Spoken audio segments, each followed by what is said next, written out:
नमस्कार मित्रांनो, के आर मॅथ्समध्ये तुमचं स्वागत आहे. मित्रांनो, आज आपण CP मुंबईचा फायनल कट ऑफ पाहणार आहोत आणि हा अंदाजित आहे आणि हा 100% असा लागू शकतो. 1-2 मार्काचा इकडे तिकडे बदल होऊ शकतो. पहा मित्रांनो, आता एक तात्पुरती यादी लागलेली आहे.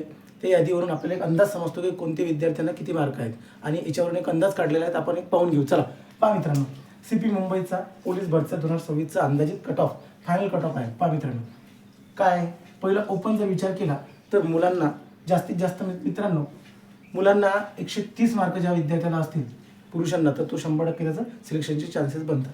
आणि मुलींचा जर विचार केला तर 124 लागतील. ठीक आहे, पुढे पाहून घेऊ. ईडब्ल्यूएसचे किती? पुरुषांचा विचार केला तर 116 आणि महिलांचा विचार केला तर 94 पर्यंत कट ऑफ येऊ शकतो. चला पुढचा पाहून घेऊ. एससीबीसी किती? जर पुरुषांचा विचार केला तर 127, महिलांचा विचार केला तर 121. ओबीसीचा विचार केला तर 127 आणि महिलांचा जर विचार केला तर 119.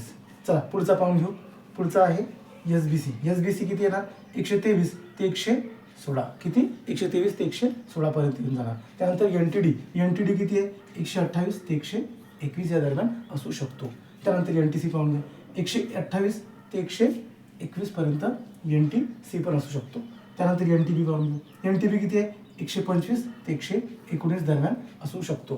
त्यानंतर विजय पाहून घेऊ. विजय किती आहे? 127 ते 117 पर्यंत येऊ शकतो. त्यानंतर पाहून घेऊ एसटी कॅटेगरी आहे 119 पुरुषांचा आणि महिलांचा 114 पर्यंत येऊ शकतो. त्यानंतर एससी कॅटेगरी घेऊ. एससी कॅटेगरी पुरुषांचा विचार केला तर 122 आणि महिलांचा विचार केला तर 115.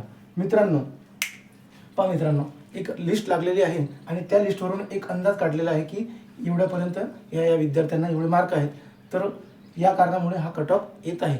मित्रांनो, हा एक अंदाजित कट ऑफ आहे. 1-2 मार्क कमी किंवा जास्त होऊ शकतात आणि ज्या विद्यार्थ्यांना एवढे मार्क आहेत त्यांचं 100% सिलेक्शन होणार आहे. त्यांनी आपले डॉक्युमेंट वगैरे तयार ठेवावे.